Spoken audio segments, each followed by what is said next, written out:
Hi, you're listening to the Content Sells Podcast, the show all about how to create content to attract, convert, and keep your ideal clients. Welcome to episode 245. I'm Suzi Dafnis, and here with me is my co-host, Michelle Falzon. Hey, Michelle, how are you?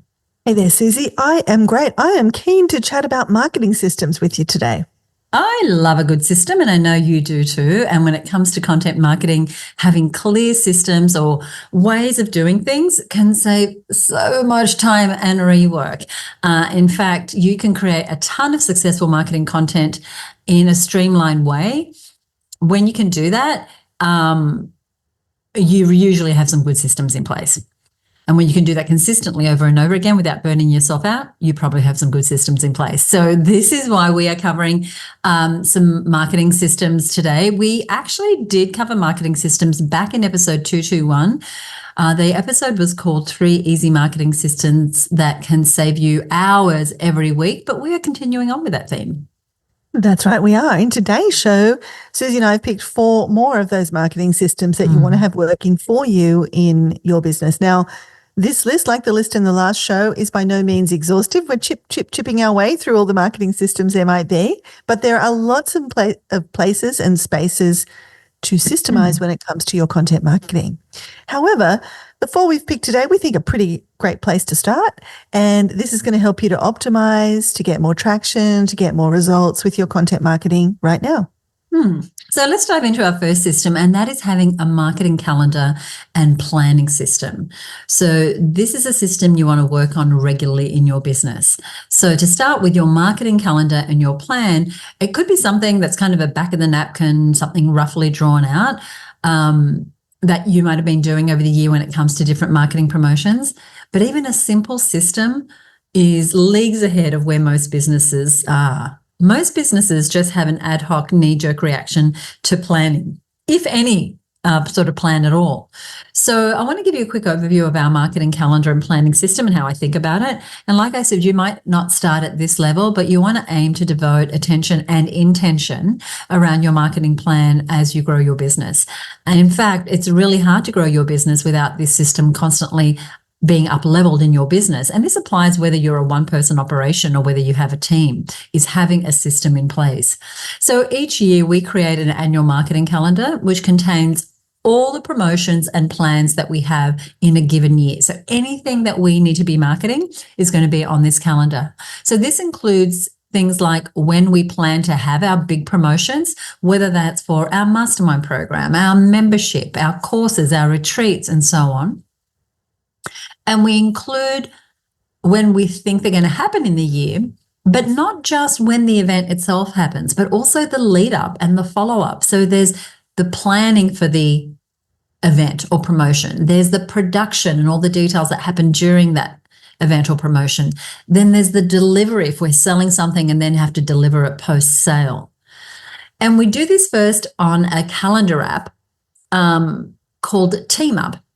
And it's literally an online calendar that allows you to have different types of calendars for different types of activities. So we have one for events, we have one for podcasts, we have one for different programs, we have one for our membership. And we put it all in there so that we can see, how does this week, month, quarter look like? How far apart are these promotions? And we can look at them in this many different views that the app allows us to view to see how the year stacks up. And we do that before we then put those projects into our project management software, which I'll talk about a little later on. Yeah, and a huge +1 to getting that big picture shape of the year first. I think sometimes people think they've got to rush straight to detailed kind of project management stuff, but that is a surefire way to create a lot of extra work for yourself that you may need to unpick later. So definitely do that high level planning. I know when I work with my clients, one of the big mistakes people make is not doing that high-level big picture of the year plan, but it's also not thinking about something you mentioned, Suzi, which is thinking about not just the date of that webinar or not just the date when that launch is going to happen, but all the things that have to happen before that. So what I like to do is kind of color code. If I'm looking at my calendar and I see that we're going to do a launch, say we're going to open cart for a week at the end of August, I know that a lot of August is going to be on production of the video content and writing the emails, and then a lot of July is going to be on the planning, and maybe it's organizing and booking things and things like that. So you want to really make sure that you don't look at this calendar and go, well, look, we've got a webinar that week. The following week we can do a launch, and the following week after that we can do a challenge, just because the end product, the delivery point, is there's space available for that in your calendar. You might be in pre-production on something else. So that's a really important thing. I love the big picture view because I can see the timing. I can see the spread of events. Like, we're not doing anything for the first 3 months of the year. We need something in there, or we've got too many things front loaded into the front of the year. Or it could be that, you know what, we're not giving enough space between this event and that event to create a real runway. And we've got an episode on the marketing runway, and we'll include a link to that in the show notes. But it's this idea that, you can't just come out this week and say, we've got this big promotion next week. You want to build anticipation for that over time, and you want to create space for that and think that timing through as well. So that big picture view isn't just about the deadline of the thing. It's about the production of the thing. It's about the spacing of the thing. And then ultimately, it's about looking at it with a set of eyes with your budget goggles on and saying, is this marketing activity this year going to produce the revenue that we need to produce to achieve our budget goals? And I've just been doing a big, deep process on this with my client for next year. And that's exactly what we've been doing. We've been looking at budget goals. Now we're into the marketing plan, and it's like, okay, do we have enough marketing activity in the calendar to meet those goals? And you want to be doing this as early as you possibly can. And inside of her business and all our programs, whether it's the mastermind or our membership or any of our programs, planning is such a big part of it, because this is one of the areas that a lot of small business owners especially, they do not do. And it really puts you on the back foot because time passes so quickly. And if you haven't mapped out a plan, then it's hard for things to go to plan. And even when you do map it out, it doesn't always go to plan. But, and we might move things around.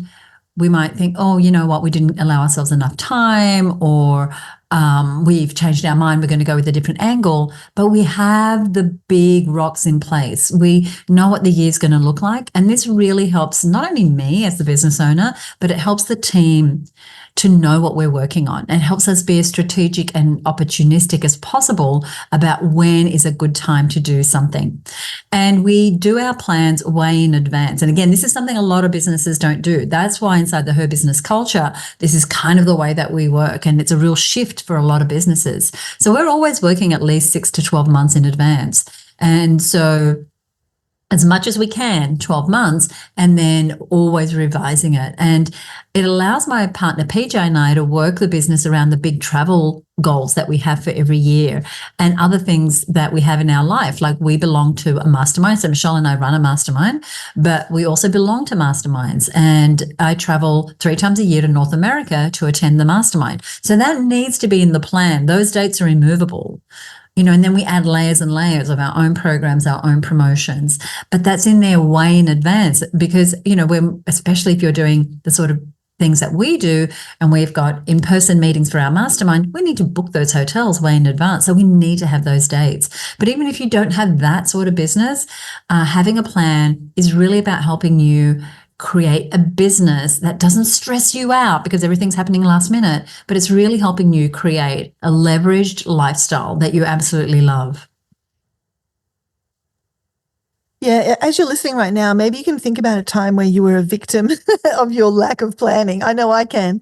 And, that terrible crunch where you're trying to be on holidays, but you're also having to do 25 phone calls because you just inadvertently plan something right on top of a holiday, or you've got team in all sorts of trouble, like feeling, stressed out and overwhelmed because we put too many things all on top of each other and we didn't kind of think about the lead time or the public holiday that was going to happen the week before. And now we've got a short week and now we're all scrambling.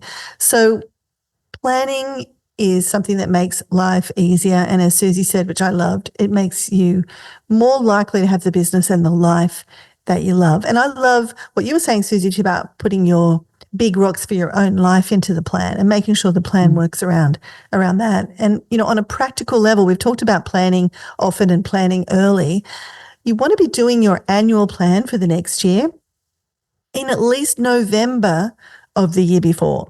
So it's 2024 as we record this episode. In November 2024, your system, your planning system needs to automatically have some time booked into the calendar in November for planning. You don't want to be planning your year in January or February. You get behind the eight ball right away. So you want to get ahead of the curve.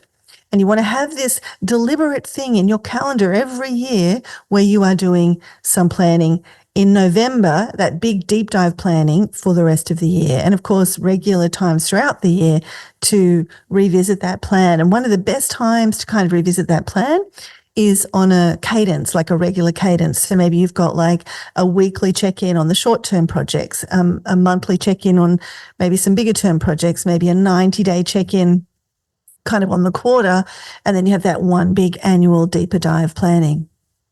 And that's exactly what we do inside of Her Business, inside of my business. It's also what we do inside of the Her Business Network. Every November, we have a planning day where all our members work on their plan for the next year. Every November, as part of our mastermind program, we have a whole day that's just dedicated to planning the marketing for the next year. And one of the reasons you want to do this is for that clarity and focus that it gives you. But another is that you want to be able to get your team on board and involve your team with that process. So once we've done sort of the big picture planning, we like to dedicate some time for our senior team to do the first round of planning. And then, we might take a couple of days out of the office or have multiple meetings to do that, but then we share it with the team and we get their buy-in. We answer questions they have. They add their input and their brilliant ideas that I want to hear as well. And then we go take the plan to a deeper sort of level. Because really it's the team effort that's going to get the plan done and rolled out. So we want to make sure that we have these people on board as early as possible because, they want to know what they're working on this week, this month, this quarter as well. They want that predictability, and their input is, for me, especially in my business, is such an important part of it that we like to get them on top of that early. And to Michelle's point, every quarter we meet with the team, and we just met last week about the next quarter. Okay, here's what's on the calendar. Here's what we're working on. Here's where we're going to be under a time crunch, and really we're going to have very little bandwidth to do anything else. And then here's where it frees up. Here's the things we need to be thinking about this quarter because it's happening in the next quarter. And while we might need to do very little on it, there's still a part of our brain that's sort of ticking away in the background because we know that's coming up. And then the plan, whatever the plan is, whatever tools you use, needs to be somewhere where it's visible as we're making our decisions about resources and priorities, because it's really going to be a guide for the team. And so once we have our big picture plan, which is kind of more like a calendar basis, we start taking everything that's on that plan, from the smallest things like a weekly podcast to the big things like a 2-week membership launch, to a year-long program, and we break that down into projects, which we put into a project management software. Now, we use Teamwork, but Asana is another one. And there's countless number of different tools. But the reason we do that is that one project might have literally hundreds, if not thousands, of tasks and moving parts. And so we don't want to try and keep that information in our head or in a spreadsheet. We want it documented. We want to be able to assign things to a date, to a person. We want to put in the milestones. We want to be able to have reminders, have the system remind us when something is due. And so once a task is completed in our project management software, a team member will check that off. So I can go in and at a glance, I can know how we're tracking with the project, what's overdue, what needs to be picked up, what needs to be leveraged, where might we need to bring in a contractor to help us. Plus, we have weekly team meetings where we update each other on the progress. We also use another piece of software called Slack, which is a messaging app that works alongside our project management. The messaging app is where we have real-time conversations about the tasks that we're working on.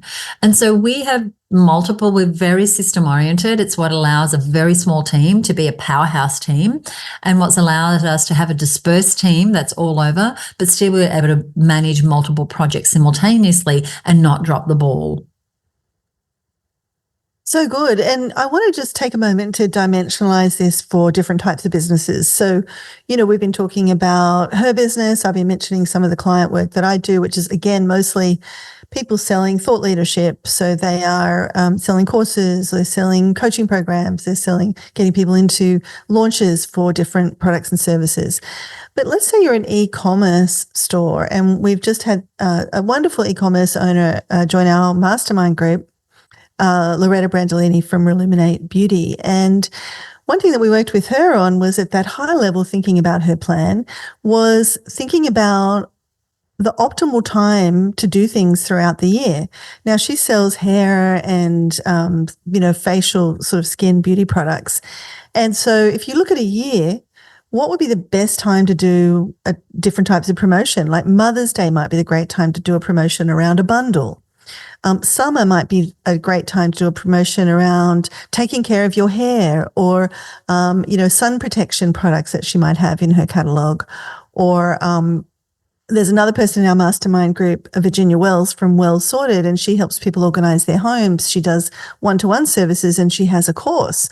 So for her, there are, there's like international days where things are declared. There's obviously International Women's Day, but there's International Everything Day. Like anything that you've got, any type of business you're in, if you Google international days related to what you do, or even national days related to what you do, you'll find 10, 20, maybe 100 different ones of those. And one that we found for Virginia was there's like an International Home Organizing Day.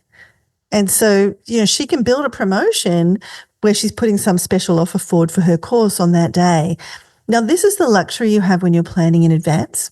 You can really that's what looking like being on the front foot looks like, rather than being on the back foot looks like with your timing, is thinking about the year and letting that inspire your ideas for your promotions, for the different things that might need to happen throughout the year. And something else that you said, Suzi, that I just want to underline for our listener, you said the plan can sometimes change. You might have a plan and then you realize, that last campaign didn't do as well as we wanted, so we need to add something in for some cash flow. Or, oh my gosh, we've got too much going on, let's pull this one thing out. Or, oh my gosh, that did so well, let's not do that other thing we were going to do. Let's rinse and repeat this again because that was working really great. But here's the thing. The plan is a living document, and there's this great quote from Mike Tyson. I think this might be the only time in my life I'd ever quote Mike Tyson. And he says, everyone's got a plan until they step in the ring and get punched in the face. And what he means by that is that, we all think it's like when I was pregnant, and I made a birth plan. Now, I made that birth plan, and then the birth plan went out of the window and I actually went into labor. But I had a plan, and I brought along some of the tools and resources that I wanted to use during that process. And so there's a really great kind of counter argument to that, which is if you fail to plan, you plan to fail. So it's this nice, healthy balance, I think, as we're thinking about planning, which is you need to have one. And you want to do as good a job as you can planning it out, because that puts you on the front foot. And then you also want to have that flexibility, that agility to change it as you need it, or to realize, hey, this isn't working. We need to pivot. So we've talked about this a lot in other shows, Suzi, and there's a couple of episodes that we're thinking of we'll include in the show notes. But I know this is an important point. Absolutely. And I could talk planning all day long because, the thing is you want to plan and then you want to get into action. So we're not suggesting over planning, but definitely having a plan. And so our first recommendation in this, marketing system focus in today's episode is about having a marketing calendar and a planning system. So let's have a look at the second must-have marketing system that we're going to go deep on today, and that's having a content creation and proofing system. So for this system, it's going to be different depending on what you are creating, what sort of content. For example, a new product or service that you haven't done before. Like we are running our very first HerBusiness Growth Retreat. It's happening a little later this year for our members. That content creation process involves some deep brainstorming from me and the creative team that I would bring around me. And that team could be me and PJ, it could be me and Michelle, it could be our copywriter that I might bring around to do this sort of deep brainstorming at the outset. And we flesh out the big picture in a lot of different ways. And so the sort of content that we're creating at that level is the event name. And that is something that we think about very intentionally. It is an important part of the whole picture. We think about the marketing hook. So what are the compelling ideas or phrases that we're going to use to capture the attention of our target audience and entice them to engage with the idea or the project or the new service that we've created? We also flesh out at that point the marketing language, like what are some of the specific words that we might use to describe the thing, whether that's the retreat or the webinar or the course or the membership or the in-store promotion or the online promotion. We think about the case studies that we might want to feature. We think about the imagery, like what photos or diagrams or models are going to depict the thing that we are trying to communicate.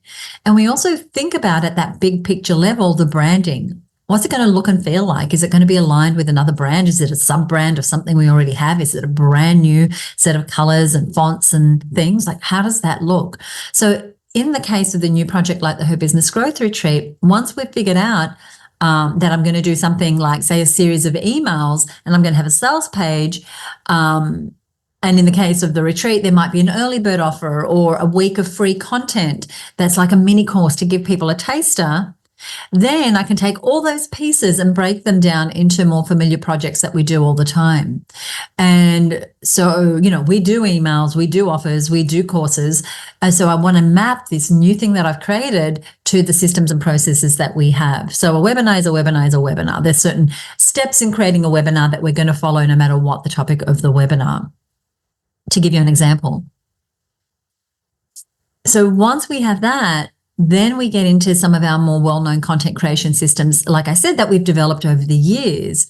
So if we're talking about a webinar, as I just said, we have processes. We know what we need for all the elements of a webinar. If it's a sales page, and the sales page is the page that we send people to learn more about what it is that we're selling, and this is not on our website, it's actually a dedicated page, then I might need to think about what's going to be on that sales page and all the elements of that page, but also what happens when they go from that page, where are they going? What's the system? Okay, the system is they have to apply, say if it's a retreat, or the system is they go to a thank you page that gives them a link to the webinar, or the system is they go to the shopping cart and they have to enter their credit card details. So you're thinking these systems through. Or if it's email sequences, whether they're to nurture people on our email list who haven't purchased, or if it's an email sequence that someone gets when they buy, or if it's an email sequence of offering people something to buy, that again is a system that we can rinse and repeat, applying it to different products and services. The other parts of those content creation systems that we have systems for are things like new logos and brands and how they're created, or our weekly newsletter, which we've published for almost 30 years, or the regular podcasts. There's a system to every podcast that we do. We don't just show up here and Michelle and I go, okay, what are we going to do today and how are we going to get this on the air? Like there's a system that we're following. The same with social media posts and how they get written and how the supporting images get created and the captions get created and what hashtags we use and which platforms it's going to go on. I've said a lot there, but I want to give you the sense that what we're doing here is we have a content creation systems. So for whatever the content is, whatever the format is, there's a system behind it. Right. And you have a mature business that has developed over time and you just keep, building new systems. If you've never been on Instagram before or some new platform starts, you can't sort of start a new system and you craft that. And you've got other systems that have been around for a long time that you just keep tweaking and maybe, that process can now be replaced by this step because we could use AI there, or this process, we've got a different tool that it has to be slightly different. So I think if you're listening and you're going, oh my gosh, that's a lot of systems, just know that you want to be aware of having these content systems. And then what are the most important ones for you right now? If you don't have any of it systemized and you're really relying on a lot of webinar action, then double down on getting that systemized and then kind of work your way piece by piece through the business. And Suzi, while there are plenty of steps in those processes, one part of the system particularly that I wanted to mention was proofing. You always want to have proofing as part of your content marketing system. If you've got 10 steps in your process for writing emails, you want to make sure one of those steps or several of those steps even involves proofing. And this involves at its simplest level, just taking a beat before you send that email, before you put that website live, before you, launch that ad. and check, is it clear? Are there any typos? And, we don't want any typos really in our work, but particularly typos that are going to affect things like the date, the time, something in the headline, something that makes it really confusing. They can really impact your deliverability of the information. People can get confused by a typo. Do the links work? I don't know how many times I have seen web pages, emails, all kinds of things where the links don't work. They're broken. And it might not be on the first page, but like after somebody's opted in for your lead magnet, on the thank you page, the link there doesn't work, or the add to calendar link doesn't work. And these are really vital parts of the process that just diminish your results. Does the payment gateway work? This one is a doozy. I have seen this for real, where everything's been tested within an inch of its life, and the payment system was in like sandbox mode. And then it's been forgotten to be turned out of sandbox mode. Gosh. So you're driving you've turned on the marketing machine, you're driving all these leads, people are doing the thing you're hoping they would do. They come to your order form or your online payment system, whatever that is, and guess what? They can't buy. So I always like to run real money through my system before I go live. And that way you can always credit yourself out, or the team member who's done that for you on their credit card. But I like to see if you're running a system where you're taking people's money in an automated funnel in some way, that it's doing it. It's taking the money. So all of this is to say, take a moment, because you're in a rush sometimes, especially if you're up against it with your deadline. But you've done all this work to get to this point, and not having those things proofed at the end is kind of like snatching defeat from the jaws of victory. It's like falling down right at the finish line, because not taking the payment, the link not working, that's just going to stop people in their tracks and really defeat your mission. So if it's not you don't have the time, or maybe you aren't a detail person, you want to know that, make sure someone on the team is doing this for you, that's part of your step-by-step process. If you've seen it and you're happy with the way the email looks and the message, maybe it needs to go to somebody on the team to proof it before or after that, just to make sure they've picked up any of their links and all of those things. And that's a little system. Here's the 5 things we always test before we send out an email. There might be some things you need to institute with your tech team that they're always testing, that are outside your sort of expertise or scope. Like they might always have to test how fast a page loads, or that the mobile version is working, or, that the pixel's been loaded, or any of those things that they need to do from a tech perspective. You want a checklist and a system for that being done, but also for you knowing that's been done, for that, that's been checked off in the project management process. And to Michelle's point there, it's like, just because, a designer has designed the page, it doesn't mean they're actually looking at the words. So you want to have someone else proofing the page, because little things can sneak in. And so you might think, well, Suzi, I don't have a team of people that can do this. Borrow a set of eyes. I used to do this a lot in the early days of my business. I was just get a friend and go, could you just, like, you're going there for the first time, click on the links, read the copy, whatever. And I actually had a friend who, even now to these days, will sometimes just send me a little note saying, I noticed a typo on a page, and she hasn't, she doesn't work for us, never has.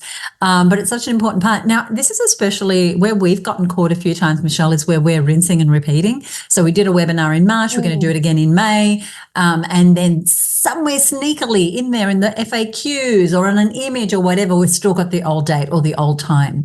So you just want to have a system. So we have a system now, which is our testing system, which happens a couple of days before any campaign goes live, where different team members are checking different things. So someone else might be proofing, someone else might be checking the links, someone else might be, checking that the metadata is correct on a page or whatever it is, to make sure it all gets checked off. And we're not perfect. Things still do sneak in, but you want to have that proofing system that Michelle mentioned. It's such a key part of your content creation system. That gets us to our third marketing system that we want to talk about today, and that is case study and testimonial systems. And I love this, because collecting case studies and testimonials is such a valuable thing for you to do for your business, whether you have 1 or 100. Just collecting your case studies and testimonials is so important. And often this doesn't happen because there isn't a system.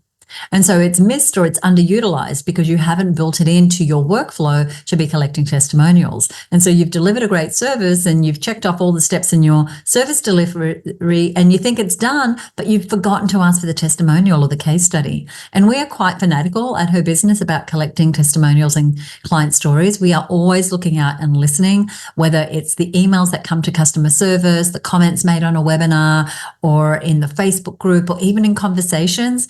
And we harness those, we categorize them. We have a place where they go. We have a way that they're named so that they're ready when we might need them. And because they are so useful for you to use on your website, in your emails, in your landing pages, on your social posts, stories to tell on this podcast. You'll often hear us tell stories about our masterminders because we catalog them somewhere where we can make sure that they're there to share when it's an appropriate story.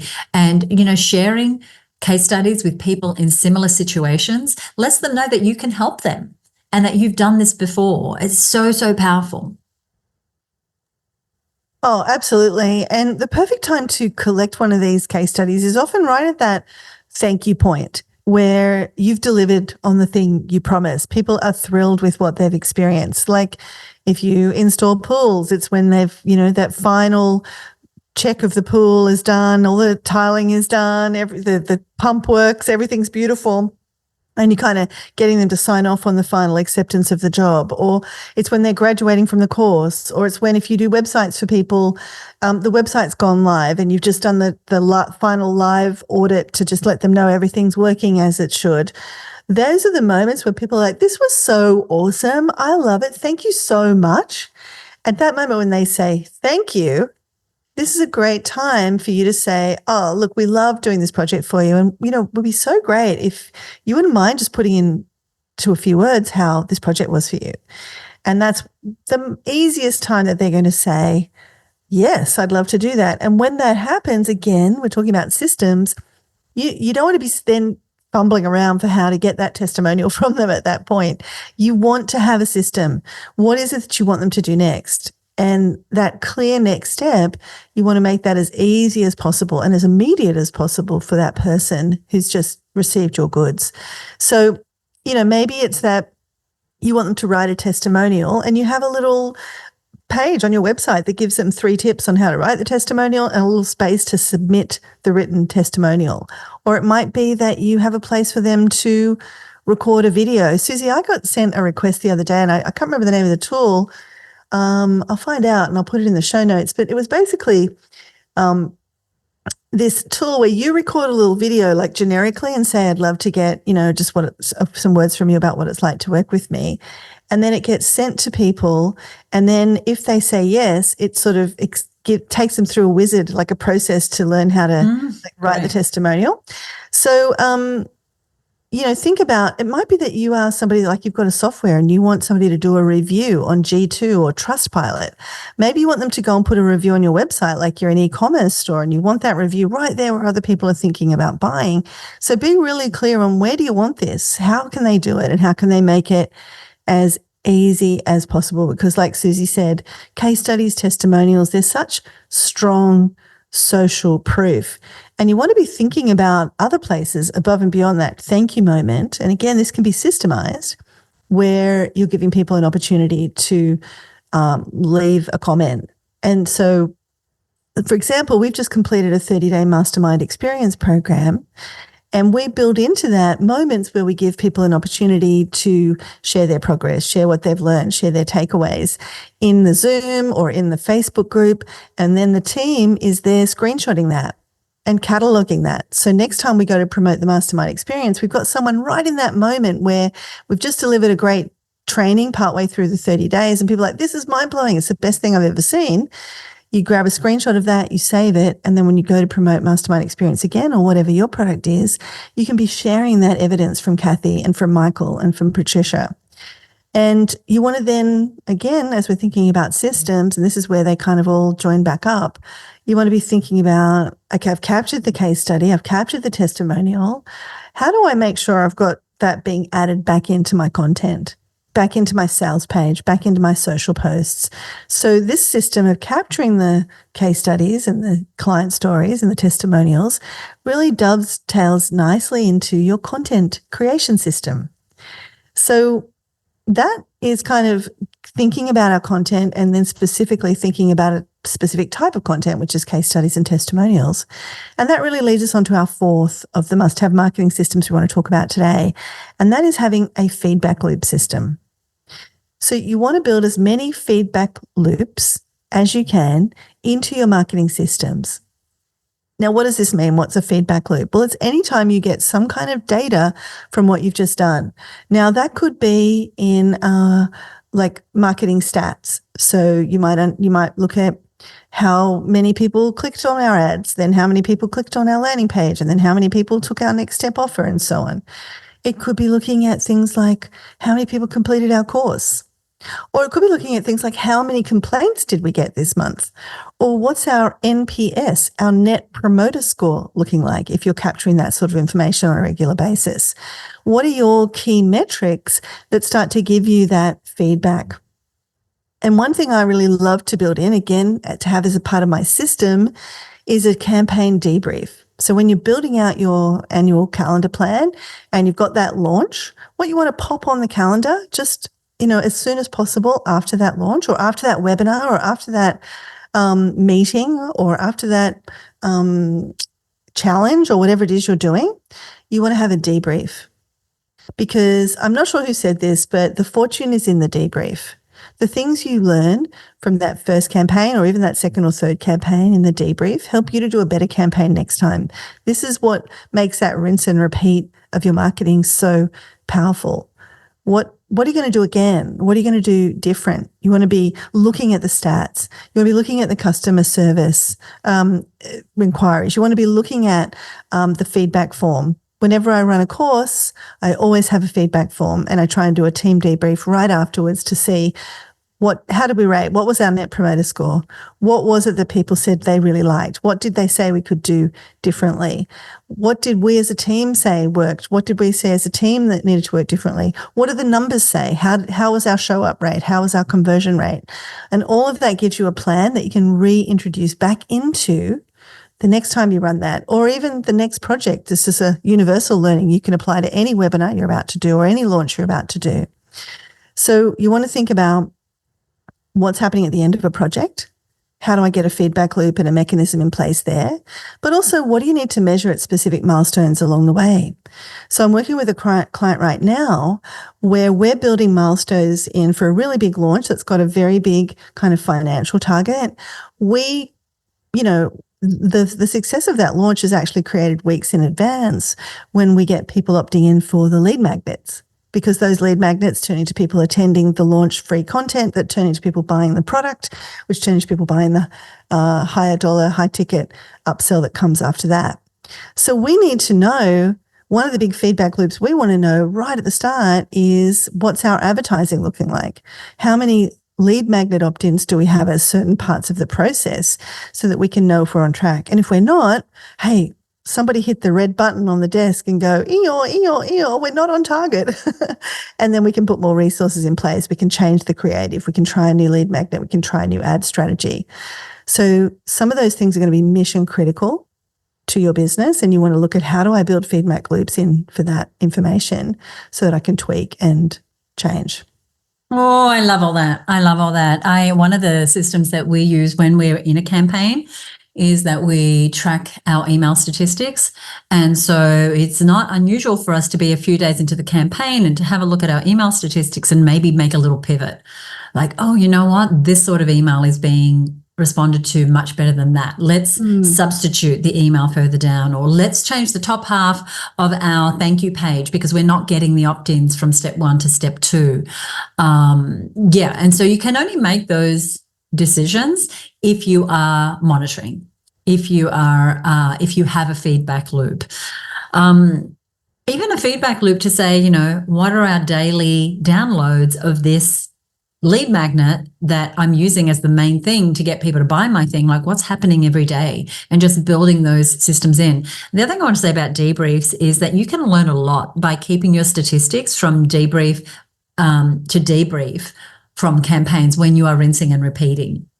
And so one of the things that we do is that we have a spreadsheet that is just the statistics from our membership launches. So every time we open the doors to membership to the HerBusiness Network, we track the same statistics. And over time, we can see, oh, this bonus seemed to do better than that bonus, or this approach worked better than the other approach, or this time of year was better than that time of year, or when we changed the pricing, this is what happened. But you can only build this level of intelligence into your marketing if you have a system, which is your feedback loop system. So thank you for that, Michelle. So there you have the 4 must-have marketing systems that we wanted to cover for you in today's show. And they were having a marketing calendar and planning system, having a content creation and content proofing system, case study and testimonial system, and our feedback loop system, which Michelle just took us through. So we've got all the links and resources, like other podcast episodes that are good companions for this one, that are relevant if you want to go deeper into today's topic. And we're going to put those in our show notes for you. And I'll tell you where to find the show notes in just a second. But first, we love sharing these tips, and business owners, if we sound like we're total geeks around this stuff, it's because we are. And we love sharing these tips, and we want to share them with as many business owners as possible. So we would love it if you enjoyed this episode to share a rating or a review on Apple Podcasts or Spotify or wherever you can leave a review. We have over 100 5-star reviews. So I want to thank our regular listeners. One of our regular listeners, who's also one of our masterminders, is the wonderful Christy Lee Billett of People Powered HR. We've mentioned her here on the show. And she was just listening to an episode just a few ago, which was about 8 website mistakes that could cost you. Now, Christy Lee's in the business of human resources. She helps small business owners and their managers avoid HR headaches by putting in place practical systems to ensure they're compliant and protected while helping them build amazing teams. And she listened to that episode about the website mistakes. And I know she's just undergone a big rebrand in her business and everything's looking fabulous. And she said, listen this morning on my walk, and let's just say I have a new to-do list. Thanks for yet another amazing episode, Michelle and Suzi. So thank you so much, Christy Lee. Thank you so much for listening. And of course, if you get stuck on implementing any of those changes, you've got access to us, of course, through the mastermind.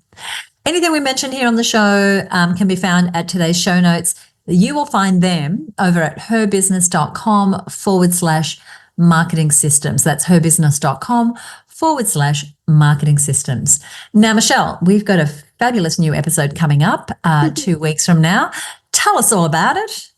Yes, we're going to pull it out of the oven, a fabulous new one, and it is 5 numbers to plan when tracking your sales, to plan on tracking in your sales funnel. So what are the metrics that you really want to be looking at in your sales funnel? We touched on this a little today, but in the next show, we're going to go deep in the numbers to track inside your sales funnel, especially the specific place in your funnel that you must track, even if you're not looking at other parts of the funnel as closely. We're going to look at some tracking tools. We're going to look at what to do with the numbers you track that'll make a difference as you optimize your sales funnel. We're also going to find that this is going to be so useful for you as you create and optimize your own feedback loops. We were talking today about the importance of a feedback loop system. Well, these are some of the metrics you're going to be wanting to get feedback on in your sales funnel, that online process or offline process that you are using to go from somebody kind of being aware of you, how are you attracting them, how are you converting them, and then how are you keeping them, and all the numbers that go along with that. So really important as you grow your business and as you kind of look at how, where are the mistakes we're making in our business? We can be making mistakes and not know it, and we make them over and over and over again, but the metrics will show us, that's where it's not working. Let's just change that one thing, and suddenly we've removed the blocks and off we go. We're off and racing. I love what you're saying there because, you can track and you can track, but, we're going to be giving you the 5 numbers that are most important to track in your sales funnel and then what to do with them, which is so important. So that's coming up 2 weeks from now here on the show. If you don't already subscribe, wherever you are listening, there should be a subscribe button or a follow button. You want to go ahead and click on that. That means the next episode will drop into your feed as soon as it's available. Michelle, anything you want to say before we go today? I want to know what marketing systems people are going to be fixing and tweaking and changing. Let us know over in our Facebook page. Just search for Content Sells Podcast on Facebook. We love it when you interact over there, or if you've got a question, or maybe you've got a marketing system that you want to suggest as a must-have. Yeah, we would love to hear from you. Thank you so much for listening to the show. We love doing this show for you. We'll see you next time right here on the Content Sells Podcast. Bye for now.